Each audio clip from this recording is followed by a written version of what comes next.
Hi, I'm John of Books Like Friends, and welcome back to this second part of a three-part series focused on the genre of magical realism. In today's video, I'd like to discuss Haruki Murakami, the Japanese author who's brought magical realism back to the forefront of literary criticism. Of contemporary writers, I think Haruki Murakami is probably my favorite as of right now. I love his writing.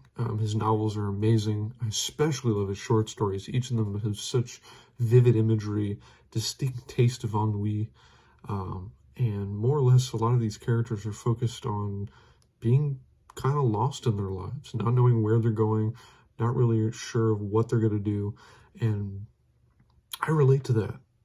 I've related to that for a while now. But what's so cool about his stories is that there's always kind of not really a light at the end of the tunnel, but more of a hope that things are going to be okay. Not perfect, but they'll be okay. And I think personally that's enough assurance for me to know that everything's going to be okay. I have a lot of Murakami novels, but I haven't read them all. But of the ones that I have read so far, this first collection of short stories, which was my introduction to Murakami, came out, I want to say, a couple years ago. I was just mesmerized. I really couldn't put this down. Every short story was just a home run to me. It was so simple, yet it spoke so much to just the humanity of it.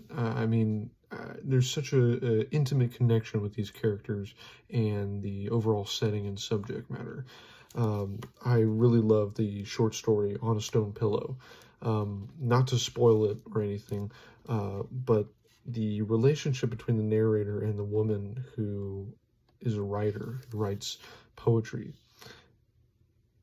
the way they meet and how their relationship develops, I recognize it immediately. And not only that, but I was suddenly just immediately invested in how this narrator is going to talk to this girl. How are they going to further this relationship, or was it going to fizzle? I didn't know, and I didn't really know until the last few pages. If that sounds like something you're into, then I can, without a doubt, recommend First Person Singular. Another really cool thing about First Person Singular is that the last short story in this collection actually speaks back to another short story he wrote previously in his other collection, Blind Willow, Sleeping Woman. The short story connected to that one, from First Person Singular to Blind Woman, Sleeping Willow, is a Shinagawa monkey. So in that way, I was not only just invested in Murakami, but I knew I had to investigate. I had to go further and look at his catalog of other works, which eventually led me to wanting to read some of his novels. The first of his novels that I've read is South of the Border, West of the Sun. One of his more realistic novels. A lot of his novels, again, feature magical realism, which we discussed further in the last video. Another one of his more realistic novels would be Colorless Tezuki Tazaki and His Years of Pilgrimage. I would describe these novels along with Norwegian Wood as being on the more serious, realistic side in that way. But if you're more interested in the magical realism aspects of his novels, I would definitely recommend 1Q84. Again, another staple of Murakami's writing is how he approaches these characters and these settings.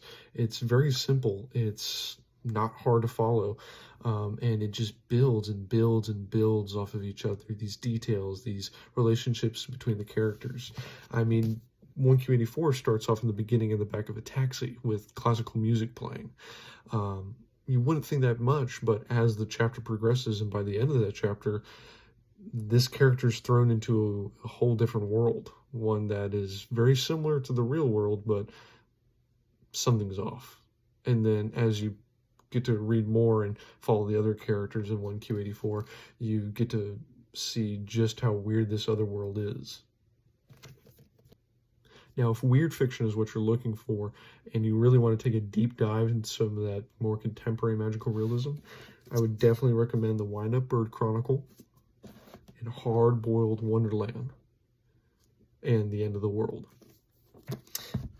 I haven't read these novels yet. I've started this one. I'm looking forward to finishing it, and this one's up next. But I've only heard praise of these two novels from a few from my friends who read Murakami and people I've met. Now, back to the short story collections. These are just a couple that Murakami has. He has Men and Women. There's another one called The Elephant Vanishes, another one known as After the Quake, and I believe there's another one.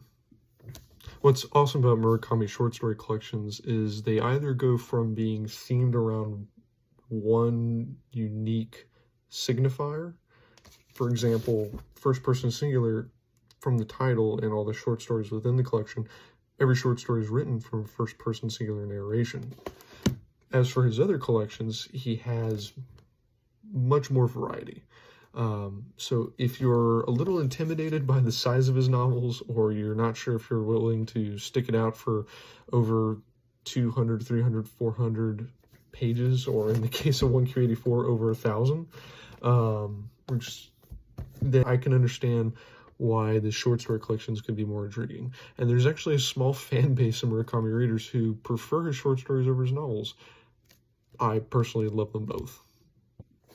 Now, for those of you who've already read Murakami, or maybe Murakami isn't quite your flavor of Japanese literature, I'd be happy to recommend more. Another contemporary of Murakami is Kazuo Ishiguro. This collection, or excuse me, this novel, Never Let Me Go, among his other novels, have won national and international acclaim. He is the Nobel Prize laureate as well. His fiction taps a little bit into magical realism, but I would argue that a lot of his writing is much more realistic. If you're wanting to look into more older Japanese fiction, definitely recommend Kobo Abe. The Woman in the Dunes, The Boxman, great staples of the genre, and also good mixing of like mystery, incorporating mystery into the fiction.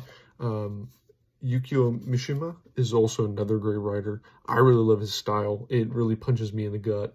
And Life for Sale is such a fascinating read. I couldn't put this one down, honestly.